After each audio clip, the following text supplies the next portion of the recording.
Hello everyone and welcome to your own channel trending exam. तो आज हम लोग करने वाले हैं हमारे चैप्टर नंबर 9 का पार्ट 2। और इसके अंदर हम लोग करने वाले हैं प्रश्न कोश प्रीवियस ईयर के क्वेश्चन। मैंने आप लोगों को बताया है कि इस चैप्टर में टोटल 378 क्वेश्चंस हैं। तो देखते हैं हम लोग कहाँ तक करते हैं, कैसे करते हैं। तो चलिए बिना किसी देरी के स्टार्ट करते हैं आज का वीडियो।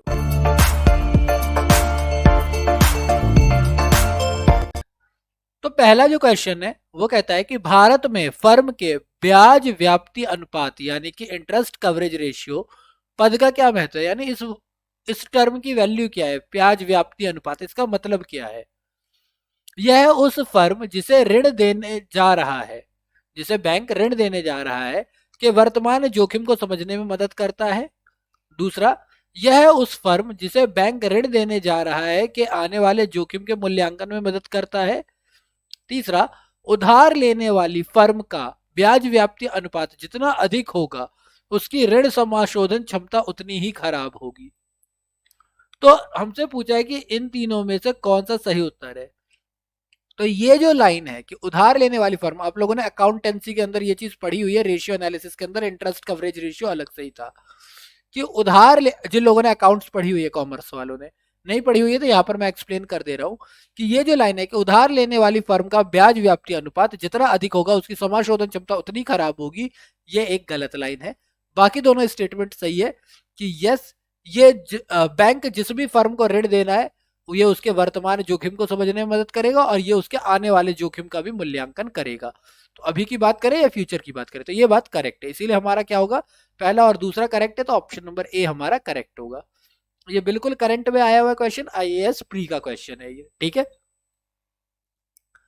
ब्याज व्याप्ति अनुपात यानी इंटरेस्ट कवरेज रेशियो एक ऋण और लाभप्रदता अनुपात है कि ऋण के साथ लाभ की बात जिसे हम लोग कर रहे हैं, जिसका उपयोग यह निर्धारण करने के लिए किया जाता है कि कंपनी अपना बकाया ऋण पर कितनी आसानी से ब्याज का भुगतान कर सकती है।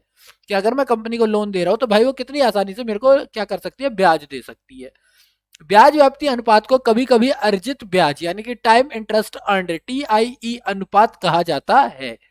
ऋणदाता, निवेशक और लेनदार अक्सर इस फॉर्मूले का उपयोग कंपनी के मौजूदा ऋण के सापेक्ष या भविष्य में उधार लेने के लिए जोखिम का निर्धारण करने के लिए करते हैं। मौजूदा यानी वर्तमान और भविष्य के लिए यानी कि फर्स्ट और सेकंड हो गया। एक उच्च व्याप्ति अनुपात बेहतर है, हालांकि आदर्श अनुपात उद्योग द्वारा भिन्न हो सकता है। यानी कि एक जितना अच्छा होगा, जितना ऊंचा इंटरेस्ट कवरेज रेशियो होगा वो अच्छी बात है, लेकिन क्या होता है कि जैसे जैसे इंडस्ट्री चेंज होगी तो ये इसका जो आइडल अनुपात है, जो आइडल रेशियो, जो आदर्श अनुपात है वो अलग अलग हो सकता है। क्वेश्चन नंबर 2 की बात करते हैं। यदि आप अपने बैंक में जमा खाते यानी डिमांड डिपॉजिट अकाउंट में 1 लाख रुपए की नकद राशि निकालते हैं तो अर्थव्यवस्था में तत्कालीन रूपों में मुद्रा की समग्र पूर्ति पर इसका क्या प्रभाव पड़ेगा। पहला, मुद्रा की समग्र पूर्ति 1 लाख रुपए की कमी आएगी। मुद्रा की समग्र पूर्ति में 1 लाख रुपए की वृद्धि होगी। मुद्रा की समग्र पूर्ति में 1 लाख रुपए से अधिक की वृद्धि होगी या मुद्रा की समग्र पूर्ति में अपरिवर्तित रहेगी। तो इसका जो करेक्ट आंसर है वो अपरिवर्तित रहेगी। आपको अगर M1 याद हो तो M1 के अंदर हम लोग बोलते हैं C+DD+OD, currency, cash currency, demand deposit and other deposit. तो अब मेरे पास यहां पर 1 लाख रुपए थे, 1 लाख रुपए यहां से हट करके यहां पर आ गए, तो टोटल M1 में क्या ही फर्क पड़ेगा, कोई फर्क पड़ेगा नहीं पड़ेगा बस।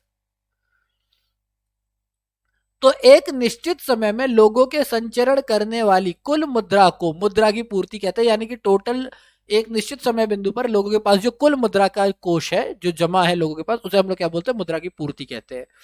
मुद्रा के मापों में वैकल्पिक 4 रूप से मापा जाता है, M1, M2, M3, M4, जो कि हमने पिछले नोट्स में पढ़ा था। M1 यानी कि कैश करेंसी, करेंसी यूनिट की बात हो रही है। DD डिमांड डिपॉजिट यानी कि जमा, नहीं मांग जमा, डिमांड डिपॉजिट है ना, मांग जमा, और OD अदर जमाएं यानी कि अन्य जमाएं। M2 जो होता है उसके अंदर M1 की सारी चीजें आ जाती है, साथ में डाकघर के बचत खातों की बचत जमाई कर देते हैं।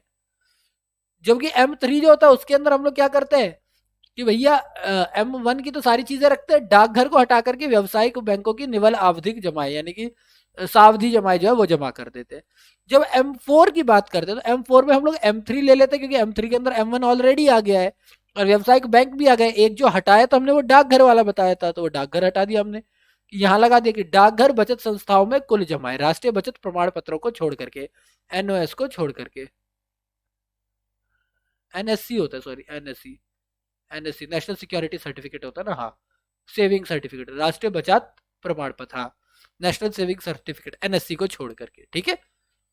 तो यहां पर क्या बोला है, यहां पर सीयू लोगों द्वारा रखी गई करेंसी नोट और सिक्के हैं, और डीडी व्यावसायिक बैंकों द्वारा रखी गई निवल जमा है। दिए गए प्रश्न में डीडी घटकर 1 लाख रुपए निकालेगा, तो सीयू जो है वो 1 लाख से बढ़ जाएगा, जो मैंने अभी बोला कि डीडी से घट के सीयू में ही तो आएगा पैसा। तो इससे क्या होगा, तत्कालीन रूप में मुद्रा की समग्र पूर्ति अपरिवर्तित रहेगी, इसीलिए डी करेक्ट ऑप्शन है। चैप्टर इंपॉर्टेंट है क्योंकि इसका एक एक पॉइंट अर्थव्यवस्था में बहुत सारे असर डाल सकता है। क्वेश्चन नंबर 3, यदि आरबीआई प्रसारवादी मौद्रिक नीति का अनुसरण करने का निर्णय लेता है तो वह निम्नलिखित में से क्या नहीं करेगा। अगर वो प्रसारवादी, आरबीआई जो है अगर प्रसारवादी मौद्रिक नीति का अनुसरण करेगा तो वो क्या नहीं करेगा। पहली चीज, वैधानिक तरलता अनुपात को घटा करके उसे अनुकूलित करेगा, सीमांत स्थायी सुविधा दर को बढ़ाएगा, बैंक दर को घटाएगा या रेपो दर को भी घटाएगा। तो अगर उसे प्रसारवादी यानी कि मार्केट में पैसा पहुंचाना है, प्रसारवादी का मतलब क्या कि उसे मार्केट में पैसा लेकर के आना है, तो इस केस में वो क्या करेगा, वो वैधानिक तरलता अनुपात को घटाएगा, जिससे कि बैंक के पास ज्यादा पैसा जो है लिक्विडिटी के लिए हो। सेकंड, वो बैंक दर को भी घटाएगा ताकि बैंक दर और रेपो दर दोनों के थ्रू क्या है, बैंक्स जो है वो आरबीआई से ज्यादा मात्रा में लोन ले और लिक्विडिटी को बढ़ाए। वो सीमांत स्थायी सुविधा दर को बढ़ाएगा नहीं, वो इसे भी कम ही करेगा, ठीक है। तो इसीलिए इसका जो हमारा है वो क्या नहीं करेगा, तो केवल दो जो है वो नहीं करेगा, तो बी हमारा करेक्ट आंसर हो जाएगा। ये भी करंट क्वेश्चन है, बिल्कुल लेटेस्ट ताजा ताजा आया हुआ है, ठीक है। चलो पढ़ते जरा। प्रसारवादी मौद्रिक नीति तब है जब किसी देश में केंद्रीय बैंक अर्थव्यवस्था में तेजी लाने के लिए पैसों की आपूर्ति को बढ़ा देता है, यानी मार्केटों से मनी की सप्लाई बढ़ानी है। रिजर्व बैंक ऑफ इंडिया अर्थव्यवस्था में मुद्रा पूर्ति के विभिन्न तरीकों से नियंत्रित करती है। मुद्रा पूर्ति के लिए प्रयुक्त उपकरण परिमाणात्मक अथवा गुणात्मक हो सकते हैं, यानी कि मात्रात्मक और गुणात्मक होते हैं ना। तो परिमाणात्मक उपकरण मुद्रा पूर्ति की मात्रा को सीआरआर अथवा बैंक दर, SLR statutory liquidity ratio, statutory सही बोल रहा हूं मैं, ये मत सोच लेना अकड़ रहा है, वो अटक रहा है, ये स्टैट्यूटरी लिक्विडिटी रेशियो अथवा खुले बाजार की क्रियाओं में परिवर्तन करके करते हैं। आरबीआई मुद्रास्फीति के समय एसएलआर को बढ़ा देता है जिससे बैंक शाख सृजन कम कर सके, ठीक है। मुद्रास्फीति के समय एसएलआर को बढ़ा देता है। इसी तरह मंदी के समय एसएलआर को घटा देता है जिससे बैंक अधिक शाख सृजन कर सके। सीमांत स्थायी सुविधा के तहत बैंक अंतर बैंक तरलता की कमी को पूरा करता है, यानी एएमएसएफ यानी कि सीमांत स्थायी सुविधा की तरह बैंक अंतर बैंक तरलता यानी अपने इंटरनल को ही, अपने अंदर के तरलता को कमी को पूरा करने के लिए आपातकालीन स्थिति में भारतीय रिजर्व बैंक से उधार लेता है। यदि रिजर्व बैंक एमएसपी की दर को बढ़ा देता है तो बैंकों के लिए उधार लेना महंगा हो जाएगा, अतः यह प्रसारवादी मौद्रिक नीति का अनुसरण नहीं कर पाता। यानी अगर एमएसएफ बढ़ गया तो केंद्र तो आरबीआई से कम लोन लेंगे, कम लोन लेंगे तो तरलता बढ़ेगी कैसे। अर्थव्यवस्था में तरलता को बढ़ाने के लिए बैंक दर और रेपो दर में कम की जाएगी, अतः यह प्रसारवादी मौद्रिक नीति का अनुकरण करते हैं, यानी कि सिर्फ सेकंड वाला पॉइंट जो है वो अनुकरण नहीं करता है, ठीक है। आ गया ये रहा। भारतीय अर्थव्यवस्था में क्वेश्चन नंबर 4 है, भारतीय अर्थव्यवस्थाओं में के संदर्भ में निम्नलिखित कथनों पर विचार कीजिए। जरा कर लेते हैं विचार। पहला क्या बोला हुआ है, पहला कॉमर्शियल पेपर यानी वाणिज्यिक पत्र अल्पकालीन प्रतिभूति रहित वचन पत्र है, ओके। जमा प्रमाण पत्र जो है सर्टिफिकेट ऑफ डिपॉजिट भारतीय रिजर्व बैंक द्वारा किसी निगम को निर्गत किए जाने वाला दीर्घकालीन प्रपत्र है, ओके, यानी ये शॉर्ट टर्म है और ये लॉन्ग टर्म है इनके हिसाब से, ओके। शीघ्रावधि द्रव्य यानी कॉल मनी अंतर बैंक लेन देनों के लिए प्रयुक्त अल्प अवधि की वित्त है। और जीरो कूपन बॉन्ड अनुसूचित व्यापारिक बैंकों द्वारा निगमों को निर्गत किए जाने वाले ब्याज सहित अल्पकालीन बॉन्ड है। तो सिंपल सी भाषा में अगर मैं इन पॉइंट्स की बात करता हूं तो मेरे हिसाब से पहला और तीसरा सही है, दूसरा और चौथा सही नहीं है। तो सही की बात करते तो पहला और तीसरा सही है, तो इस हिसाब से ऑप्शन नंबर सी हमारा करेक्ट होगा। जरा देख लेते हैं, ओके, सी करेक्ट है। मैं इसकी एक्सप्लेनेशन दे देता हूँ कि क्यों। आप पॉइंट्स आप यहाँ पे देख सकते हैं, तो आपको टेंशन लेने की जरूरत नहीं है, पीडीएफ का लिंक मैंने डिस्क्रिप्शन बॉक्स में दे दूंगा, तो आप आराम से पीडीएफ डाउनलोड करके खुद से भी पढ़ सकते हैं इसको, ऐसी कोई टेंशन नहीं है, ठीक है ना। तो वाणिज्यिक पत्र कॉमर्शियल बैंक अल्पकालीन प्रतिभूति रहित वचन पत्र होते हैं। तो ये सही बात है कि वाणिज्यिक पत्र जो होते हैं वो अल्पकालीन होते हैं, जो कम से कम 7 दिन और अधिक से अधिक 1 वर्ष की अवधि के लिए जारी किया जाता है, इसीलिए ए सही है। जमा प्रमाण पत्र एक पराक्रम मुद्रा बाजार साधन है और यह एक निर्दिष्ट समय अवधि के लिए बैंक या अन्य पात्र वित्तीय संस्था में जमा किए गए धन के विरुद्ध या एक प्रोमिसरी नोट के रूप में जारी किया जाता है। यह फेडरल डिपॉजिटरी इंश्योरेंस कॉर्पोरेशन द्वारा जारी किया जाता है, इसीलिए बी सही नहीं है। यानी ये दीर्घावधि नहीं होते, सिंपल सी भाषा में जमा प्रमाण पत्र जो है दीर्घावधि नहीं होते हैं, ये एक स्पेशल समय अवधि के लिए जारी किए जाते हैं, ठीक है।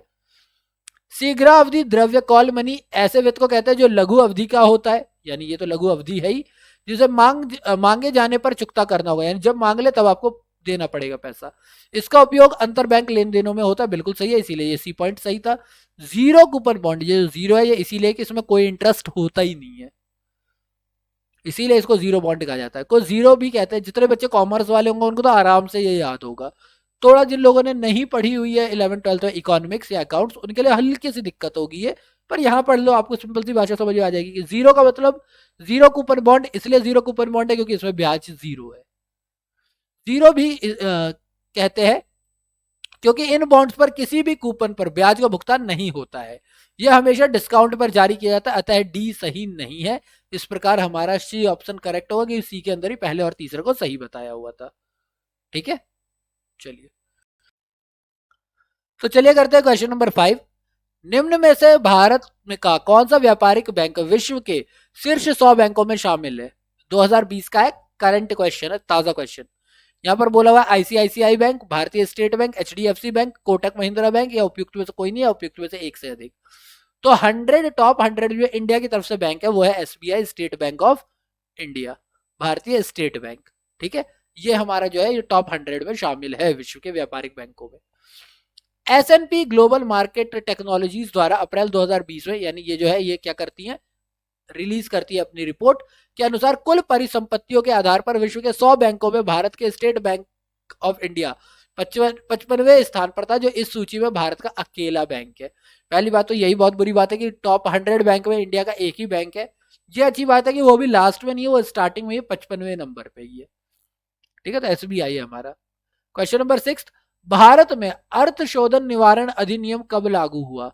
अर्थ शोधन निवारण अधिनियम ये कब लागू हुआ? ये देखो, ये डायरेक्ट क्वेश्चन है, ये लागू हुआ था 2005 में, सिंपल। अर्थ शोधन निवारण अधिनियम ये क्या है, सीधा 2005 में लागू हुआ था। 2020 का क्वेश्चन है, 2005 में ये लागू हुआ था, डायरेक्ट क्वेश्चन है, डी हमारा करेक्ट आंसर है। डेट याद कर लो आप लोग, अधिनियम 2002 ये 1 जुलाई 2005 को लागू हुआ था, ठीक है। अधिनियम को किसके अंदर आता है? 2002 के अंदर, लागू हुआ था 1 जुलाई 2005 को। क्वेश्चन नंबर 7 की बात करते हैं। सार्वजनिक क्षेत्र बैंकों के अध्यक्षों का चयन कौन करता है? यानी जो हमारे पब्लिक सेक्टर बैंक होते हैं उनके अध्यक्ष कौन चुनता है? बैंक बोर्ड ब्यूरो, भारतीय रिजर्व बैंक, केंद्रीय वित्त मंत्रालय, या संबंधित बैंक का प्रबंधन? 2019 का क्वेश्चन है ये। तो ये जो चुनता है, ये चलते हैं बैंक बोर्ड ब्यूरो, ठीक है, ये चुनते हैं, बीबीबी। सार्वजनिक क्षेत्र बैंकों के अध्यक्ष एवं यह महत्वपूर्ण पदों हेतु चयन बैंक बोर्ड ब्यूरो द्वारा किया जाता है। यानी अध्यक्ष हो गया या फिर कोई भी दूसरे पद है, उनके लिए कौन चुनता है? बीबीबी, ट्रिपल बी चुनता है, जिसकी अनुशंसा के आधार पर यानी सिफारिश के आधार पर सरकार इनकी नियुक्ति करती है। सार्वजनिक क्षेत्र बैंकों एवं वित्तीय संस्थानों के प्रमुख के चयन की अनुशंसा के साथ यह बैंकों की पूंजी उद्ग्रहण योजनाओं एवं रणनीतियों के विकास में भी सहायता करता है। चलिए क्वेश्चन नंबर 8 की बात करते हैं। हाल ही में भारतीय बैंकों और वित्तीय संस्थाओं द्वारा अंतर ऋणदाता करार यानी इंटर क्रेडिटर एग्रीमेंट पर हस्ताक्षर करने का क्या उद्देश्य था? पहला, भारत सरकार के राजकोषीय घाटे और चालू खाते लेखा घाटे के वर्षानुवर्ष पड़ने वाले भार को कम करना। ना, ये नहीं था। 2019 का क्वेश्चन है भैया, करंट क्वेश्चन ही है सारे के सारे। केंद्रीय और राज्य सरकारों की आधारिक संरचना परियोजनाओं का संबल प्रदान करना। मेरे को याद नहीं है पर शायद ये नहीं है, पर फिर भी 1 मिनट इसको रखता हूं मैं। 50 करोड़ रुपए या अधिक के ऋणों के आवेदनों के मामले में स्वतंत्र नियामक के रूप में कार्य करना। अच्छा, यानी 50 करोड़ या उससे अधिक के वो है, कहते हैं ऋण है, तो उसको खुद से फैसले ले लेगा। या फिर 50 करोड़ या अधिक की दबाव युक्त परिसंपत्तियां यानी स्टैंडर्ड एसेट्स का जो सहसंग उधारी यानी कि कंसोर्टियम लैंडिंग के अंतर्गत है अधिक तेजी से समाधान करने का लक्ष्य रखना। तो ये जो इंटर क्रेडिटर एग्रीमेंट था ये बेसिकली यही बात है कि भाई लेट ना हो, जो 50 करोड़ के ऊपर जो स्टैंडर्ड एसेट्स आते हैं, हमारे दबाव युक्त परिसंपत्तियां आती हैं, उनके ऊपर जो हमारी ये कंसोर्टियम लैंडिंग है उसको तेजी से समाधान किया जाए। तो डी हमारा करेक्ट ऑप्शन है। ठीक है। सुनील मेहता समिति की अनुशंसा के आधार पर तथा सरकार द्वारा दबावयुक्त परिसंपत्तियों यानी कि स्ट्रेस्ड एसेट्स और बैड लोन्स के समाधान, अच्छा वो स्ट्रेस्ड लिखा था, मैं स्टैंडर्ड पढ़ रहा हूँ, स्ट्रेस्ड लिखा हुआ था, हिंदी खराब हो गई है मेरी, के समाधान हेतु स्वीकृत प्रोजेक्ट सशक्त के तहत 23 जुलाई 2018 को भारतीय बैंकों और वित्तीय संस्थाओं द्वारा अंतर ऋणदाता करार इंटर क्रेडिटर एग्रीमेंट पर हस्ताक्षर किए गए। ये याद रखना है आपको कि 23 जुलाई 2018 को सुनील मेहता समिति के उस पर। ठीक है। इस समझौते का उद्देश्य 50 करोड़ रुपए या अधिक की दबावयुक्त परिसंपत्तियां जो सहसंग उधारी कंसोर्टियम लैंडिंग के अंतर्गत के समाधान यानी रेजोल्यूशन को तेज करना या त्वरित करना था। इस करार पर एसबीआई और पीएनबी सहित 22 सार्वजनिक क्षेत्र के बैंक, 19 निजी क्षेत्र बैंक और 32 विदेशी बैंकों के साथ एलआईसी एवं हुडको जैसे 12 प्रमुख वित्तीय संस्थाओं द्वारा हस्ताक्षर किए गए। इस करार के तहत कंसोर्टियम के मुख्य ऋणदाताओं को अधिक अधिकार देते हुए समाधान योजना प्रस्तुत करने तथा समूह के 66% ऋणदाता बैंक द्वारा सहमत होने पर उस योजना के अनुमोदन का प्रावधान किया गया। क्या बोले कि भैया इतने लोगों ने साइन कर दिए, कोई भी कंसोर्टियम होता है तो जो मेन हमारा लैंडर है उसके साथ 66% जितने भी ऋणदाता बैंक है वो सब सहमति दिखाएंगे तो काम जल्दी जल्दी होगा। ये बात मेनली की गई। क्वेश्चन नंबर 9, भारत के संदर्भ में मुद्रा संकट के जोखिम को कम करने में निम्नलिखित में से किन किन कारकों या कारणों का योगदान है। भारत के आईटी सेक्टर के विदेशी मुद्रा का सृजन का, ओके, मुद्रा संकट के जोखिम को कम करने के लिए, ओके, सरकारी व्यय बढ़ाने का, ओके, विदेशस्थ भारतीयों द्वारा भेजे गए धन का। एक बात बताओ, मुझे मुद्रा के संकट को बचाना है तो अपने पास मुद्रा बढ़ानी होगी ना मुझे, तो जब मैं सरकारी व्यय को बढ़ा दूंगा तो मेरे पास मुद्रा बढ़ेगी कैसे, मेरे पास तो मुद्रा घटेगी। ये कैसे हो सकता है पॉइंट। हाँ, आईटी सेक्टर द्वारा मुद्रा को बढ़ाएंगे, विदेशों द्वारा मुद्रा अपने देश में लेकर के आएंगे तो इनसे तो बढ़ेगा। तो पहला और तीसरा बिल्कुल करेक्ट है, यानी बी ऑप्शन करेक्ट है। ठीक, जरा इसके बारे में पढ़ते, बड़ी लंबी लंबी एक्सप्लेनेशन दे रखी है। मुद्रा संकट यानी कि करेंसी क्राइसिस से तात्पर्य ऐसी परिस्थिति से है जब किसी देश के केंद्रीय बैंक को अपने विदेशी मुद्रा भंडार के आधार पर देश की मुद्रा की नियत विनिमय दर को बनाए रखने की क्षमता पर गंभीर प्रश्न चिन्ह हो कि भैया आपका विनिमय दर इतना बना रह सकता है जितनी आपके पास पैसे हैं। सामान्यतः ऐसी स्थिति तब उत्पन्न होती है जब कोई देश गंभीर रूप से भुगतान संतुलन यानी कि बैलेंस ऑफ पेमेंट के घाटे का सामना कर रहा हो। ये चैप्टर आपने पढ़ा नहीं है, ये बिल्कुल अलग चैप्टर है, ये इसके अंदर भी आपको बताना है, आगे पढ़ेंगे हम लोग। वह अपने आयात एवं ऋण शोधन का वित्तीयन अपने अपर्याप्त विदेशी मुद्रा भंडार से ना कर पा रहा हो, यानी कि वो पैसा दे ही ना पा रहा हो, उसके विदेशी मुद्रा भंडार बहुत ज्यादा कम हो चुके हों। ऐसी स्थिति में देश का केंद्रीय बैंक देश में मुद्रा के विनियमन को स्थिर रखने में असफल रहता है तथा मुद्रा का मूल्य गिरता जाता है। भारत के संदर्भ में देश में आईटी सेक्टर द्वारा विदेशी मुद्रा अर्जन एवं विदेशस्थ भारतीयों द्वारा भेजा गया धन यानी रेमिटेंस देश में विदेशी मुद्रा के अंतर प्रवाह को बढ़ाकर विदेशी मुद्रा भंडार में वृद्धि करने के साथ भुगतान संतुलन में घाटे को कम करने और तदनुसार मुद्रा संकट से जोखिम को कम करने के संदर्भ में महत्वपूर्ण योगदान देते हैं। इसके विपरीत सरकारी व्यय को बढ़ाने से यदि रुपए की आपूर्ति बढ़ती है तो ऐसी स्थिति में मूल्य के गिरने से मुद्रा संकट और जोखिम बढ़ सकता है। इसीलिए ऑप्शन बी हमारा करेक्ट है। यानी बेसिकली आपके पास विदेशी मुद्रा की कमी आ गई है, तो विदेशी मुद्रा की कमी कैसे बढ़ेगी भैया, आईटी सेक्टर से विदेशी मुद्रा लाओ और विदेश में जो लोग रह रहे हैं वो हमें भेजते जाए पैसे। अगर मैंने सरकारी खर्च को बढ़ा दिया तो इससे क्या होगा, देश में नुकसान ही होगा। क्वेश्चन नंबर 10, भारतीय रुपए की गिरावट को रोकने के लिए निम्नलिखित में से कौन सा एक सरकार भारतीय रिजर्व बैंक द्वारा, सरकार या भारतीय रिजर्व बैंक द्वारा किया जाने वाला सर्वाधिक संभावित उपाय नहीं है। ठीक है। गैर जरूरी वस्तुओं के आयात पर नियंत्रण और निर्यात को प्रोत्साहन। ओके। भारतीय उधारकर्ताओं के रुपए मूल्य वर्ग में मसाला बॉन्ड जारी करने हेतु प्रोत्साहन। ओके।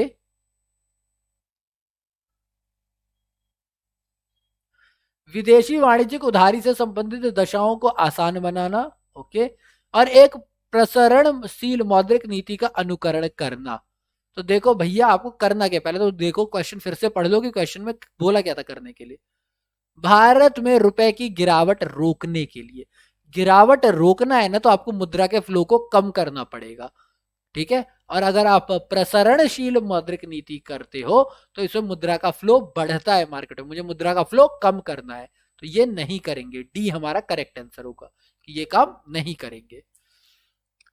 गैर जरूरी वस्तुओं के आयात पर नियंत्रण और निर्यात को प्रोत्साहन, रुपए मूल्य वर्ग में मसाला बॉन्ड जारी करने और विदेशी वाणिज्यिक उधारी ईसीबी से संबंधित दशाओं को आसान बनाने जैसे उपायों से देशों विदेशी मुद्रा यानी विशेषकर डॉलर का अंतर प्रवाह बढ़ेगा, जिससे भारतीय रुपए में मजबूती आएगी।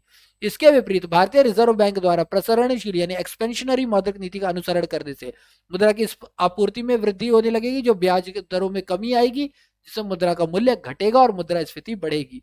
विदेशी मुद्रा का वह निर्वाह बढ़ेगा और भारतीय रुपए में गिरावट आएगी। तो प्रसरणशील वाला जो है ये वाला गलत है, बाकी सारे करेक्ट है। चलिए जरा पढ़ते हैं इसको।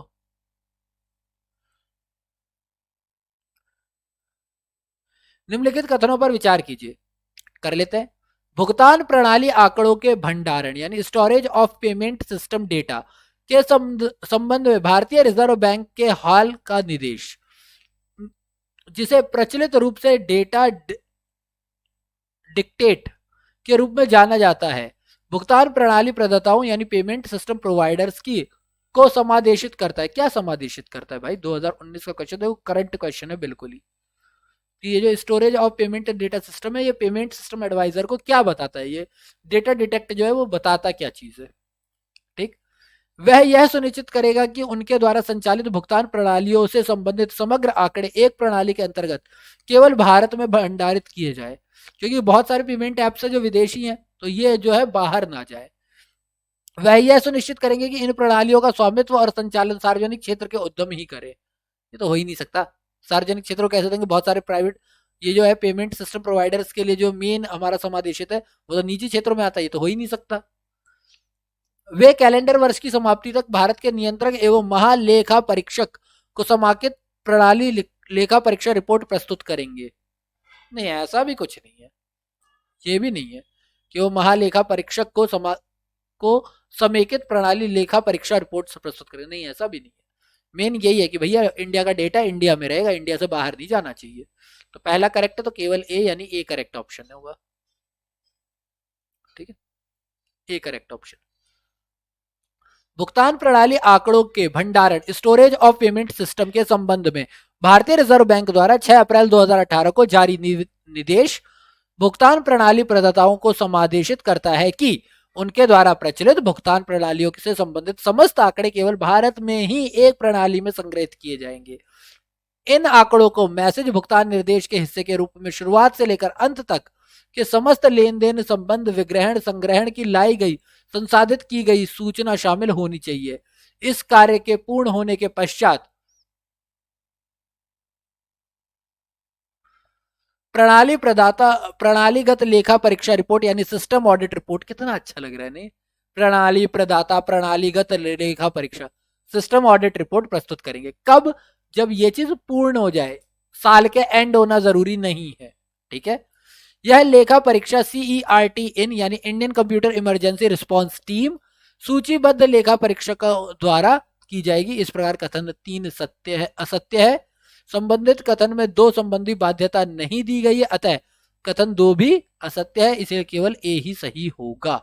ठीक है, क्योंकि बी के ऊपर भी कोई करेक्ट बात बोली हुई नहीं है। चलिए, नीचे 2 कथन दिए गए हैं, एक हमारा अभिकथन है, दूसरा उसका कारण है। हमें देखना है कि कारण और अभिकथन में कौन सा सही है कौन सा गलत है, और अगर कारण सही है तो क्या करेक्ट एक्सप्लेनेशन है, और अगर कारण गलत है तो क्या कितना गलत है। ऑपरेशन ट्वीट्स के अंतर्गत आरबीआई एक ही समय में अल्पकालीन प्रतिभूतियों को बेचकर दीर्घकालीन प्रतिभूतियों को खरीदता है। ओके, इस ऑपरेशन का मुख्य उद्देश्य दीर्घकालीन निवेश को बढ़ाना है। ठीक है, देखो बात तो ऑपरेशन की ही हो रही है, बात तो ऑपरेशन की हो रही है, तो यानी कि ये मैच तो कर सकता है। ठीक है, ट्वीट्स के अंतर्गत, और वैसे ये बात सही भी है कि ऑपरेशन ट्वीट के अंतर्गत आरबीआई एक ही समय पर अल्पकालीन प्रतिभूतियों को बेचकर दीर्घकालीन प्रतिभूतियां खरीद सकती है, और क्योंकि ये दीर्घकालीन खरीद रही है, इसका मतलब दीर्घकालीन निवेश को ये बढ़ावा भी देती है। ये दोनों ही करेक्ट है, यानी ऑप्शन ए करेक्ट होगा, सही व्याख्या है। ठीक है, ऑप्शन ए करेक्ट है।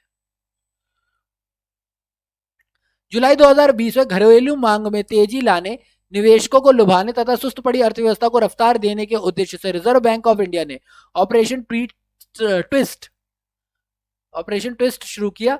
इसके तहत रिजर्व बैंक सरकार ने 10,000 करोड़ रुपए का दीर्घकालीन सरकारी बॉन्ड की खरीद की तथा उतनी ही रकम के अल्पकालीन ट्रेजरी बिलों की बिक्री की, यानी एक ही टाइम पे खरीदा और बेचा दोनों। कथन सही हो गया। इससे अर्थव्यवस्था में दीर्घकालीन निवेश को बढ़ावा मिला, कारण भी सही हो गया। वर्ष 2019 में रिजर्व बैंक ने रेपो दर में 135 बेसिस पॉइंट्स की कटौती की, लेकिन बैंकों ने इसका अत्यधिक लाभ लोगों तक नहीं पहुंचाया। यही कारण है कि आरबीआई ने ऑपरेशन ट्विस्ट की मदद से आर्थिक सुस्ती को दूर करने की कोशिश में लगा है। ऑपरेशन ट्विस्ट एक मौद्रिक नीति है, इसे पहली बार अमेरिका फेडरल रिजर्व बैंक ने प्रयोग किया था। और मोदी जी की गवर्नमेंट तो वैसे भी जब से आई हुई है तब से वो सारा का सारा अमेरिका, इंग्लैंड, फ्रांस यही कर रही है वो। ठीक है, क्वेश्चन नंबर 13, कैशलेस लेन देन को बढ़ावा देने के लिए भारत सरकार द्वारा किस समिति का गठन किया गया? नचिकेत मोर समिति, शांता कुमार समिति? देखो ये तो डायरेक्ट क्वेश्चन है। ठीक है, NHR खान समिति या फिर नीरज कुमार गुप्ता समिति, या फिर उनमें से कोई नहीं, या एक से अधिक। 2016 का क्वेश्चन है, तो इसमें था नीरज कुमार गुप्ता समिति। कैशलेस के लिए हमने यही किया था। वैसे भी डीमोनेटाइजेशन के टाइम पे ही कैशलेस का सबसे ज्यादा चला था ना। वित्त मंत्रालय और भारतीय रिजर्व बैंक ने मई 2016 में नकदी रहित लेन देन को बढ़ावा देने के लिए नीरज कुमार गुप्ता की अध्यक्षता में एक समिति का गठन किया, जिसमें 7 सदस्य थे। इसी क्रम में 8 नवंबर 2016 को लिए गए विमुद्रीकरण के निर्णय के बाद, 8 नवंबर 2016 को मोदी जी आए थे ना 8 बजे, चलो भैया कल से बंद है सब कुछ, के बाद 25 नवंबर 2016 को केंद्र सरकार द्वारा सरकार नागरिक के मध्य डिजिटल लेन देन को बढ़ावा देने हेतु नीति आयोग के सीईओ अमिताभ कांत की अध्यक्षता में भी एक समिति का गठन किया गया था। तो पहले किसके द्वारा किया गया था? नीरज कुमार गुप्ता समिति। उसके बाद एक समिति अमिताभ कांत की भी बनी थी। क्वेश्चन नंबर 14, बता दे जरा इसको, है ना। क्वेश्चन नंबर 14, निम्न में से कौन से बॉन्ड द्वारा भारतीय संस्थान विदेशी बाजारों में विदेशी मुद्रा के बजाय रुपए में पैसे जुटा सकते हैं? यानी कौन से बॉन्ड ऐसे जिससे विदेशी बाजारों में विदेशी मुद्रा के बजाय पैसों कैश में हम लोग इंडियन करेंसी में पैसा ला सकते हैं? 2016 का क्वेश्चन है। कॉर्पोरेट बॉन्ड, मसाला बॉन्ड, नगरीय म्युनिसिपल बॉन्ड, शून्य कूपन बॉन्ड, या इनमें से कोई नहीं है एक से अधिक। तो अगर आपको इंडियन में विदेशी मुद्रा बाजार में विदेशी मुद्रा की जगह अगर इंडियन में पैसा लाना है ना, तो वो है मसाला बॉन्ड। ठीक है, अब मुझे मसाला बॉन्ड जो है वो ये दे रखा है। मसाला बॉन्ड के द्वारा भारतीय संस्थान विदेशी बाजारों में विदेशी मुद्रा के बजाय रुपए में पैसा जुटा सकते हैं, यानी विदेशी मुद्रा नहीं, अपने देश के पैसे में। जुलाई 2016 में एचडीएफसी पहली ऐसी भारतीय कंपनी बनी जिसने लंदन स्टॉक एक्सचेंज में मसाला बॉन्ड जारी किए। सरल शब्दों में विदेशी पूंजी बाजार में निवेश के लिए भारतीय रुपये को जारी किए जाने वाला बॉन्ड, कि आप इंडियन करेंसी में भी आप खरीद सकते हो। मसाला बॉन्ड है। इस सुविधा के पूर्व अंतरराष्ट्रीय बाजार में निवेश के लिए बॉन्ड डॉलर में जारी करना होता था, यानी आपको अपनी कंट्री के बॉन्ड देने तो उनके भी रेट क्या होंगे? डॉलर में होंगे, और आप उनके लिए डॉलर ही एक्सेप्ट करोगे। पर अब क्या हो गया है कि अगर आपको उनके देश में बॉन्ड रिलीज करना है तो वो लोग कैश इंडियन रुपीस में खरीदेंगे। तो इससे क्या होगा? अपने देश की मजबूती बढ़ेगी ना, क्योंकि इसके लिए मांग बढ़ जाएगी अपने देश की मुद्रा की। 2015 का क्वेश्चन नंबर 15, भारत में राष्ट्रीय न्याय दर्श सर्वेक्षण 2011-12 के अनुसार चालू दैनिक स्थिति बेरोजगारी की दर क्या थी? 2011-12 का क्वेश्चन है, उस टाइम के हिसाब से बात होगी। 2016 में आया है ये, तो 2011-12 की अगर हम बात करते हैं तो उस टाइम पे जो हमारी बेरोजगारी की दर थी वो 5.6 की थी। ठीक है, भारत में राष्ट्रीय न्याय दर सर्वेक्षण 2011-12 के अनुसार चालू दैनिक स्थिति यानी कि करंट डेली जो सिचुएशन थी उसमें बेरोजगारी की दर 5.6% की थी। इस रिपोर्ट के अनुसार सामान्यता स्तर यानी पीएस प्लस एसएस, जिसमें मुख्य रूप से और गौण क्रियाकलाप दोनों शामिल है, यानी प्राइमरी सेक्टर और सेकेंडरी सेक्टर दोनों ही है, बेरोजगारी की दर 2.2% की ही थी। 4 जून 2020 को एनएसएसओ यानी कि NSSO national sample and survey organisation है ना, द्वारा जारी आवधिक श्रम बल सर्वेक्षण यानी पीएलएफएस पर वार्षिक रिपोर्ट के अनुसार 2018-19 जुलाई जून में भारत के सामान्य स्तर पीएस प्लस एसएस की बेरोजगारी की दर 5.8% के स्तर पर है। इससे पूर्व पीएलएसएफ ने यह दर 6.1% के उच्च स्तर पर पहुंच गई थी। तो अभी फिलहाल उस टाइम के हिसाब से कितनी थी 5.6, अभी फिलहाल 5.8 पर बनी हुई है 2020 के हिसाब से। क्वेश्चन नंबर 16, भारत में ग्रामीण क्षेत्र में प्रति व्यक्ति प्रतिदिन 32 रुपए उपभोग व्यय और शहरी क्षेत्रों में 47 रुपए प्रतिदिन प्रति व्यक्ति उपभोग व्यय गरीबी रेखा का निर्धारण किसने किया? 2016 का क्वेश्चन है कि भैया अगर एक इंसान 32 रुपए खर्च करता है या उससे कम करता है तो वो गरीबी रेखा के नीचे आएगा, वरना ऊपर जाएगा गांव में और 47 शहरों में। तो ये किसने कहा? तो ये जो दिया था, ये सीधा सीधा बता रहा हूँ, ये आपको दिया था प्रोफेसर सी रंगराजन समिति ने। डायरेक्ट क्वेश्चन है कि ये जो 32 रुपए और 47 रुपए बताए थे ना, ये सीधा रंगराजन समिति ने बताए थे। ठीक है, रंगराजन समिति द्वारा ग्रामीण एवं शहरी क्षेत्रों के लिए गरीबी रेखा का निर्धारण, अलग अलग उपभोग व्यय लिया गया। समिति के अनुसार भारत में ग्रामीण क्षेत्रों के प्रति व्यक्ति प्रतिदिन 32 रुपए यानी 972 रुपए मासिक उपभोग व्यय और शहरी क्षेत्रों के लिए 47 रुपए प्रति व्यक्ति प्रतिदिन यानी कि 1407 रुपए मासिक प्रतिदिन प्रति व्यक्ति उपभोग व्यय गरीबी रेखा का निर्धारित करता है। रंगराजन समिति द्वारा दी गई परिभाषा के अनुसार वर्ष 2011-12 में भारत की 29.5% जनसंख्या गरीबी रेखा से नीचे जीवन व्यापन करती थी, जबकि वर्ष 2011-12 के लिए तेंदुलकर समिति का अनुमान 21.9% के गरीबी का था। यानी कि जब इनसे पहले तेंदुलकर समिति आई थी तो उन्होंने कहा था कि भैया 21.9% होंगे, पर एक्चुअल कंडीशन थी 29.5% की। ठीक है, क्वेश्चन नंबर 17, भारत सरकार द्वारा अनुमोदित सक्षम परियोजना संबंधित है, यानी ये सक्षम परियोजना किससे संबंधित है? अनुसूचित जाति एवं अनुसूचित जनजाति जनसंख्या के कौशल से बिल्कुल नहीं। प्रभावी आपदा प्रबंधन हेतु सैन्य इकाइयों से नहीं नहीं नहीं नहीं नहीं। नवीन अप्रत्यक्ष कर नेटवर्क से, बिल्कुल सक्षम से यही था कि नवीन अप्रत्यक्ष कर इनडायरेक्ट टैक्स के नेटवर्क की बात हो रही थी। दिव्यांग युवाओं के लिए, तो हमने पहले भी एक क्वेश्चन में पढ़ा हुआ है, पहले भी चैप्टर्स में पढ़ा हुआ है। दिव्यांग युवाओं में आत्मविश्वास के सृजन के लिए, बिल्कुल नहीं, सक्षम का इससे कोई लेना देना नहीं है। भारत सरकार द्वारा अनुमोदित सक्षम परियोजना नवीन अप्रत्यक्ष कर नेटवर्क से संबंधित है। आर्थिक मामलों की कैबिनेट समिति ने इस परियोजना को 28 सितंबर 2016 को अपनी स्वीकृति दी। परियोजना की कुल लागत 2256 करोड़ रुपए है, जबकि अवधि 7 वर्ष है। यह परियोजना वस्तु एवं सेवा कर के कार्यान्वयन में सहायता और कस्टम विभाग की व्यापार की सुगमीकरण हेतु सिंगल विंडो इंटरफेस स्विफ्ट को विस्तारित करने की सहायता हेतु लाई गई है कि भैया इससे क्या होगा, स्विफ्ट को बढ़ाया जाएगा और जीएसटी के लिए भी ज्यादा अच्छा रहेगा। निम्नलिखित कथनों पर विचार कीजिए। भारतीय राष्ट्रीय भुगतान निगम यानी national payment corporation of India NPCI देश में वित्तीय समावेशन के संवर्धन में सहायता करती है, और दूसरा दे रखा है एनपीएसआई एक कार्ड भुगतान स्कीम रुपए प्रारंभ की है। इन दोनों में से कौन सा सही है कौन सा गलत है? तो हमारी बात आती है, अगर मैं इसकी बात करता हूं तो इसके अंदर दोनों के दोनों ही सही है, ऐसा लिखा ही हुआ है, पर दोनों के दोनों ही सही है कि हाँ रुपए कार्ड दी है और वही क्या करती है, स्वदेशी भुगतान मुद्रा प्रणाली के लिए एक सिस्टम तैयार करती है।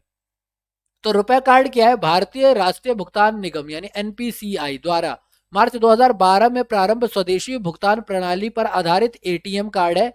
इसका नाम दो शब्दों रुपया और पेमेंट में मिलाकर के रखा गया है, रुपए। इसे बहुराष्ट्रीय वीजा, अमेरिकन एक्सप्रेस और मास्टर कार्ड के तरह प्रयोग किया जाता है। 8 मई 2014 को भारत के तत्कालीन राष्ट्रपति प्रणब मुखर्जी ने भारत में अपना भुगतान कार्ड रुपए राष्ट्र को समर्पित किया। भारतीय राष्ट्रीय भुगतान निगम भारतीय रिजर्व बैंक द्वारा 2008 में स्थापित एक निगम है, जिसे भारत में विभिन्न भुगतान प्रणालियों के लिए मात्र संस्था के रूप में कल्पित किया गया है। यह देश के वित्तीय समावेशन के संवर्धन में सहायता करती है, यानी बेसिकली ये फाइनेंस में क्या करती है, सपोर्ट करती है फाइनेंस के मामले में। ठीक है, 2008 में इसे बनाया गया था। तो रुपए कार्ड वीजा में भी आता है, अमेरिकन एक्सप्रेस में भी आता है, मास्टर कार्ड में भी आता है, उसी तरह से आता है ये भी। क्वेश्चन नंबर 29, भारत में लघु वित्त बैंक यानी कि स्मॉल फाइनेंशियल बैंक्स को स्थापित करने का क्या प्रयोजन था, क्यों लगाया आपने? लघु व्यवसाय इकाइयों की ऋण की पूर्ति करना बिल्कुल था। लघु और सीमांत कृषकों को ऋण की पूर्ति कराना नहीं, उसके लिए तो नाबार्ड वगैरह थे ना, एस एफ बीस नहीं थे क्या? एस एफ बीस भी थे? नहीं, एस एफ बीस भी थे, नाबार्ड थोड़ी ना था, एस एफ बीस भी थे, इसके लिए दोनों ही करेक्ट है।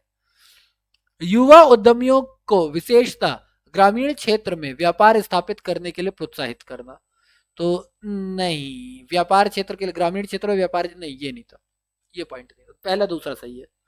एस एफ बीस जो आए थे, पहली बात तो ये थी कि भैया गांव में ऋण की पूर्ति करना, और दूसरा कृषकों को ऋण की पूर्ति करना, व्यवसाय के लिए और कृषकों दोनों के लिए था, इसका मेन काम यही था।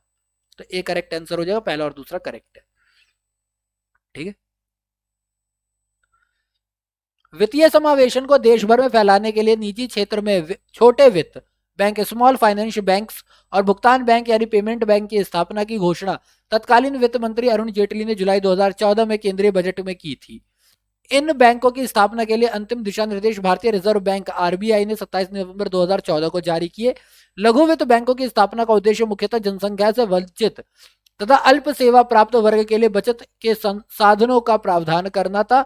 लघु कारोबार इकाइयों, छोटे और सीमांत इकाइयों, माइक्रो और लघु उद्योगों और असंगठित क्षेत्र एवं अन्य संस्थानों को उच्च प्रौद्योगिकी, कम लागत परिचालनों के माध्यम हेतु ऋण की आपूर्ति करता था। यानी बेसिकली छोटे व्यवसाय, छोटी इकाइयां, छोटे सीमांत किसान, माइक्रो उद्योग, इन सबको लोन देना इसका मेन काम था।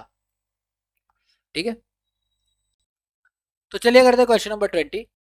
एकीकृत भुगतान अंतरापृष्ठ, जिसको हम लोग बोलते हैं यूनिफाइड पेमेंट इंटरफेस यूपीआई। मुझे मालूम है आप लोगों में से आधे लोगों को ये याद नहीं होगा, पता होगा कि इंटरफेस को ये अंतरापृष्ठ कहते हैं। यूनिफाइड का तो एकीकृत कर लोगे, पेमेंट का भुगतान कर लोगे, पर इंटरफेस को अंतरापृष्ठ कहते हैं, याद कर लेना। को कार्यान्वित करने के लिए निम्नलिखित में से किसके होने की सर्वाधिक संभाव्यता है, यानी कौन सी चीज है जो कि हो जाएगी अगर यूपीआई आता है, तो इससे क्या फायदा होगा, सबसे ज्यादा कौन सी चीज होगी? ऑनलाइन भुगतानों के लिए मोबाइल वॉलेट की आवश्यकता नहीं होगी।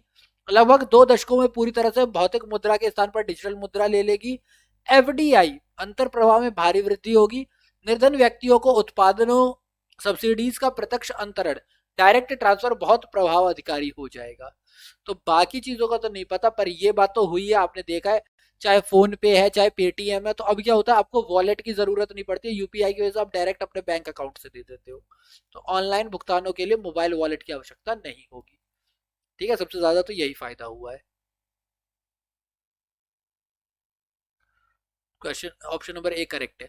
एकीकृत भुगतान अंतरापृष्ठ यानी यूपीआई एक त्वरित भुगतान प्रणाली है जिसे आरबीआई विनियमित इकाई भारतीय राष्ट्रीय निगम भुगतान निगम भारतीय राष्ट्रीय भुगतान निगम यानी कि national payment council of India ने विकसित किया है। यह आईएमपीएस यानी इमीडिएट पेमेंट सर्विस अवसंरचना पर आधारित है और किन्हीं दो पक्षों के बैंक खातों के बीच पैसे को तुरंत लेन देन को स्मार्टफोन के माध्यम से संपन्न करती है। ये तो हम लोग करते हैं, फोन पे वगैरह हम लोग यूज करते हैं। यह ग्राहक को एक बैंक खाते से विभिन्न व्यापारियों यानी मर्चेंट को ऑनलाइन या ऑफलाइन भुगतान की सुविधा प्रदान करता है, वह भी बिना किसी क्रेडिट कार्ड विवरण, IFSC code, net banking, wallet password की परेशानी के। यूपीआई का मुख्य लाभ लेन देन करना सरल और आसान बनाना है। इसे बैंक खाते से लिंक करने के बाद वॉलेट की तरह टॉपअप किए बिना निर्बाध भुगतान किया जा सकता है। यानी वॉलेट की तरह आपको पैसा नहीं डाला, आपके बैंक अकाउंट में पैसा, आप उसी से लेन देन करते रहो। वॉलेट में पैसे हैं या नहीं है कि चिंता किए बिना सीधा बैंक से स्थानांतरण के लिए यूपीआई का प्रयोग करना आसान होता है। चलिए आते क्वेश्चन नंबर 21 पे। मौद्रिक नीति समिति यानी कि मॉनेटरी पॉलिसी कमेटी एमपीसी के संबंध में निम्नलिखित कौन सा कथन सही है या कौन से कथन सही है? ओके, यह आरबीआई के मानक यानी बेंचमार्क ब्याज दरों का निर्धारण करती है। ओके, यह 12 सदस्यीय निकाय है जिसमें आरबीआई का गवर्नर शामिल है और प्रत्येक वर्ष इसका पुनर्गठन किया जाता है। यह केंद्रीय वित्त मंत्री की अध्यक्षता में कार्य करती है।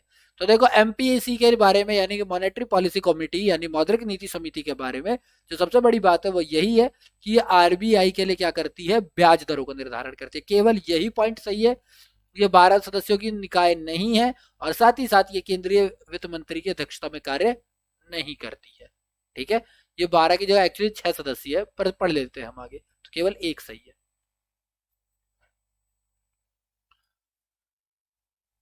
मौद्रिक नीति समिति यानी मॉनेटरी पॉलिसी कमेटी सरकार द्वारा मौद्रिक नीति के नीतिगत दरों यथा रेपो, रिवर्स आदि का निर्माण और समीक्षा के लिए गठित 6 सदस्यीय समिति है।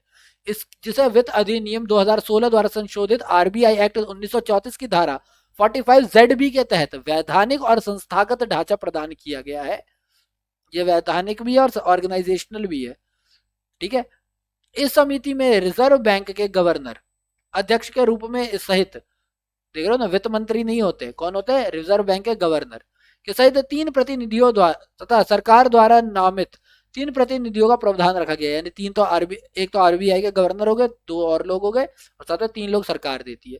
वर्तमान में इस 6 सदस्यीय समिति में भारतीय रिजर्व बैंक के गवर्नर शशिकांत दास अध्यक्ष के अलावा उप governor doctor Michael Devvrat Patra, doctor Mridul K Sagar, professor JR Verma और डॉक्टर अमीषा गोयल एवं डॉक्टर शशांक भिंडे भिंडे कह रहा हूं भिड़े सदस्य के रूप में मनोनीत है।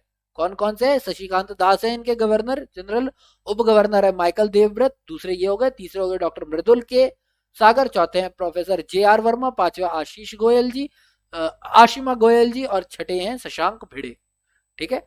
समिति के सरकार के प्रतिनिधि सदस्यों का कार्यकाल 4 वर्ष और समिति की बैठक 1 वर्ष से कम 4 बार आयोजित होने का प्रावधान है। कि भैया जितने भी सदस्य होंगे उनका कार्यकाल 4 साल का होगा और 1 साल में कम से कम 4 बार तो इनकी मीटिंग होनी चाहिए, यानी क्वार्टरली तो होनी ही चाहिए इनकी। क्वेश्चन नंबर 22, मुद्रा की दशमलव प्रणाली के साथ संचालित नया पैसा कब पैसा हो गया। यानी कि दशमलव प्रणाली के साथ एक जो वो आता था कॉइन, नया पैसा, एक पैसे को ना नया पैसा कहते थे, तो नया पैसे को कब पैसे में चेंज कर दिया गया, नया वर्ड हटा दिया गया। तो ये एक्चुअली किया गया है 1 जून 1964 से 2005 से। क्वेश्चन है, काफी डीप क्वेश्चन है कि मुद्रा की दशमलव प्रणाली के साथ प्रचलित नया पैसा कब पैसा हो गया। आधे बच्चों को तो समझ में नहीं आएगा नया पैसा कब पैसा हो गया। पहले जो 1 पैसे का कॉइन आता था ना उसे नया पैसा कहते थे, या उससे भी हाँ उसे कह दिया पैसा कह दिया, तो वो चीजें हो रही है।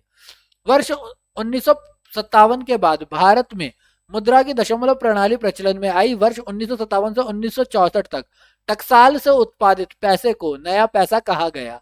वर्ष 1966 में नया पैसा में से नया शब्द बाहर कर दिया गया और इसे पैसा कहा गया। अतः मुद्रा प्रणाली के दशमलव में से नया पैसा जो है वो पैसा कब हुआ, 1 जून 1964 को।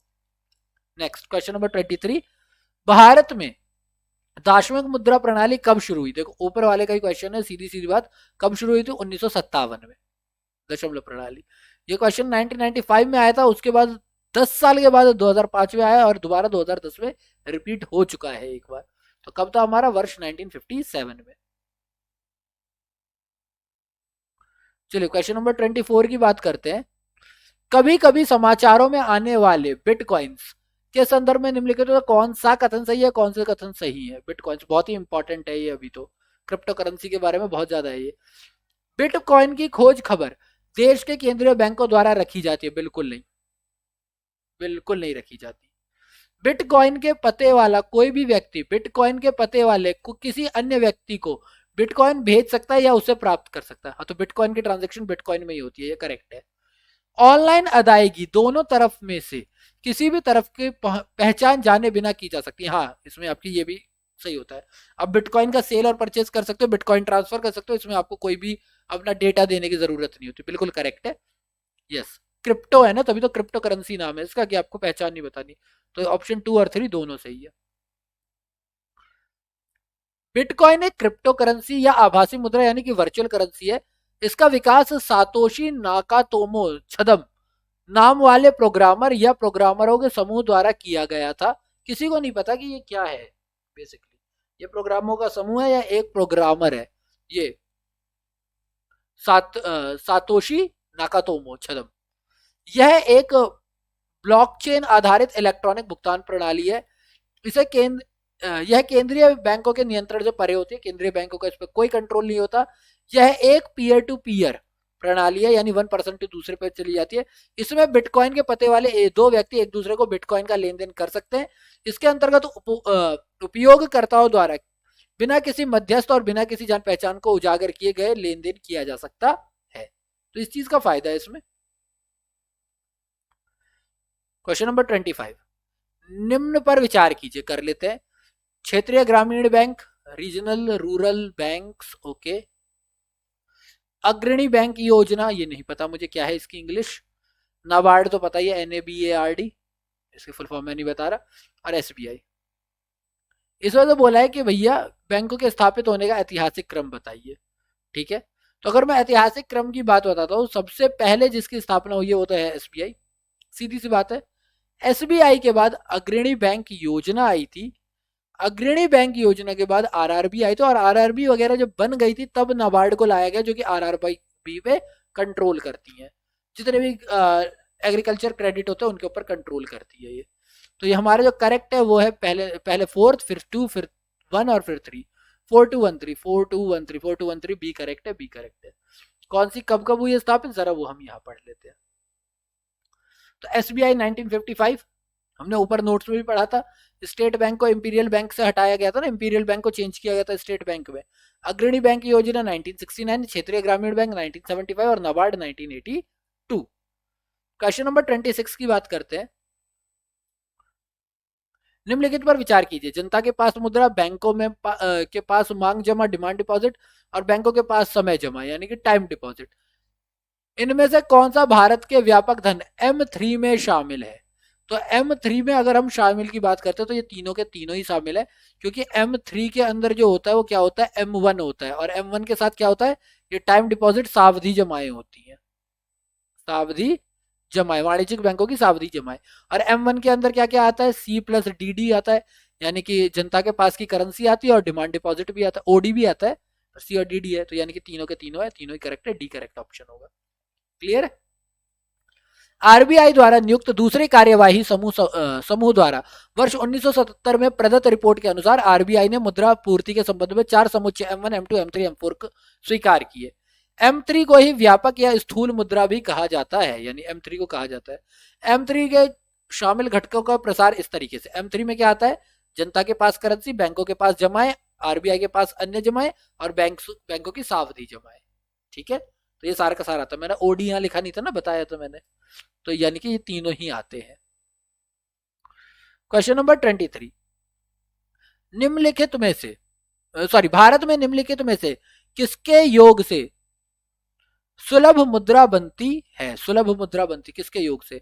जनता के पास करेंसी, बैंकों के पास जमा धनराशि, बैंकों के पास सावधि जमा राशि, या भारतीय रिजर्व बैंक की अन्य जमा राशि, इनमें से किसके साथ बनती है?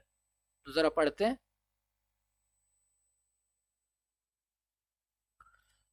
तो इसके अंदर जो है ना, सुलभ मुद्रा, वैसे तरल मुद्रा ही होती है ना सुलभ मुद्रा।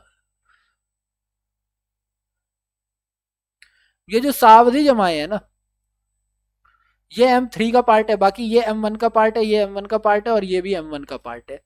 ठीक है, तो किसके योग से सुलभ मुद्रा बनती है, और M1 का ही मतलब सुलभ मुद्रा हो जाता है। तो ये 3 पॉइंट हो गए, फर्स्ट, टू और फोर्थ। तो फर्स्ट, टू और फोर्थ डी में 1997 का क्वेश्चन था। सुलभ मुद्रा से तात्पर्य तरल मुद्रा से, इसके अंतर्गत जनता के पास उपलब्ध करेंसी, बैंकों के पास मांग जमा, और भारतीय रिजर्व बैंक के पास अन्य जमाएं आती है, C+DD+OD। ठीक है, सावधि जमा इसका पार्ट नहीं है, क्योंकि वो M3 का पार्ट है। क्लियर। क्वेश्चन नंबर 28, निम्नलिखित तरल परिसंपत्तियों पर विचार कीजिए। बैंकों के पास मांग जमाए, बैंकों के पास सावधिक जमाए, बैंकों के पास बचत जमाए और करेंसी। इन परिसंपत्तियों का तरलता के घटते हुए क्रम में सही अनुक्रम कीजिए। घटते हुए क्रम में यानी सबसे ज्यादा कौन सी तरल होती है, उसके बाद कौन तरल होती है, उसके बाद कौन तरल होती है। तो अगर इस बारे में बोलूं तो इतना तो आप सबको पता है कि करेंसी सबसे ज्यादा क्या होगी, तरल होगी। सबसे ज्यादा तरल होगी कौन सी, करेंसी। करेंसी के बाद जो हमारी तरल होगी वो होती है हमारी बचत जमा, उसके बाद होती है मांग जमा, और सावधि जमा तो सबसे लास्ट में होती है। तो 4312, 4312, 4312, 4312, 4312, 4343, उसकी सावधि पहले होगी, नहीं बचत जमा होगी ना, करेक्ट तो कर रहा हूँ। 4132, अच्छा करेंसी के बाद मांग जमा ही तो बोली थी, मांग के बाद बचत बोली थी ना, बचत के बाद ही तो ये बोला, सही तो बोल रहा हूँ। 4132 सही तो बोला था मैंने। सबसे पहले करेंसी, करेंसी के बाद मांग जमा, उसके बाद बचत जमा, उसके बाद 43, 4132 2013 का क्वेश्चन है। तरलता के अनुसार परिसंपत्तियों का घटता क्रम करेंसी के आधार पर यही है। सबसे पहले करेंसी है, उससे कम बैंकों के पास मांग जमा है, उसके बाद बचत जमा है और उसके बाद सावधि जमा है। सबसे ज्यादा तरल करेंसी है, फिर मांग जमा है, फिर उसके बाद बचत है और उसके बाद सावधि जमा है। क्वेश्चन नंबर 29 की बात करते हैं। किसी अर्थव्यवस्था में मुद्रा गुणक मनी मल्टीप्लायर निम्नलिखित में से किस एक के साथ बढ़ता है? आरक्षित नगदी यानी कैश रिजर्व अनुपात के साथ, जनता की बैंकिंग आदतों में वृद्धि और संविधिक नगदी अनुपात में वृद्धि है। सांविधिक नगदी अनुपात में वृद्धि और देश की जनसंख्या में वृद्धि। तो देखो, मणि मुद्रा गुणक जो है ना, मनी मल्टीप्लायर जो है, वो बैंकिंग के साथ बढ़ेगा कि जनता में जितना बैंकों के साथ जनता कनेक्ट होगी, जितना पैसा बैंकों में डालेगी जनता, उतना ज्यादा हम मनी को मल्टीप्लाई कर पाएंगे।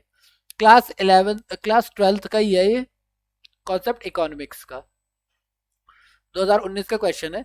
किसी अर्थव्यवस्था में मुद्रा गुणक यानी मनी मल्टीप्लायर जो होता है, वैसे भी मनी मल्टीप्लायर जो होता है के इक्वल्स टू 1/RR ही तो होता है, उसके मौद्रिक आधार पर मुद्रा आपूर्ति के संबंध को व्यक्त करता है।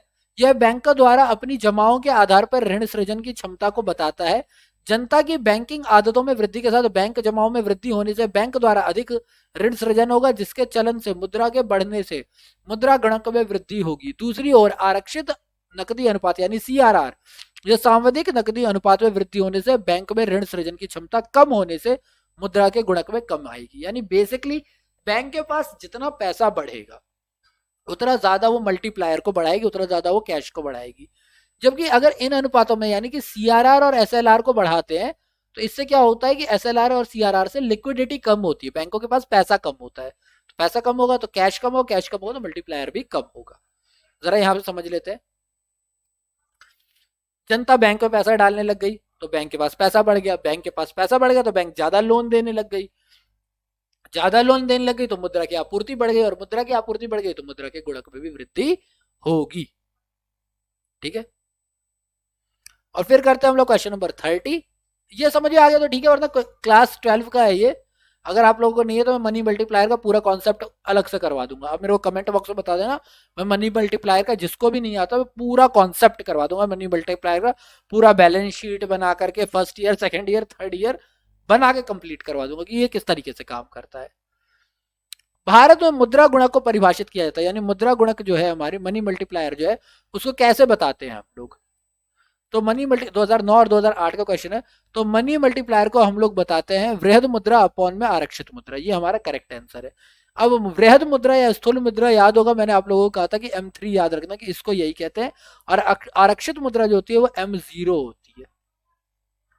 ठीक है, भारत में मुद्रा गुणक को वृहद या स्थूल मुद्रा M3 और आरक्षित मुद्रा MO के अनुपात के रूप में मापते हैं। यदि मुद्रा गुणक K है तो K M3 MO या फिर M3 RM के रूप में देखा जाएगा।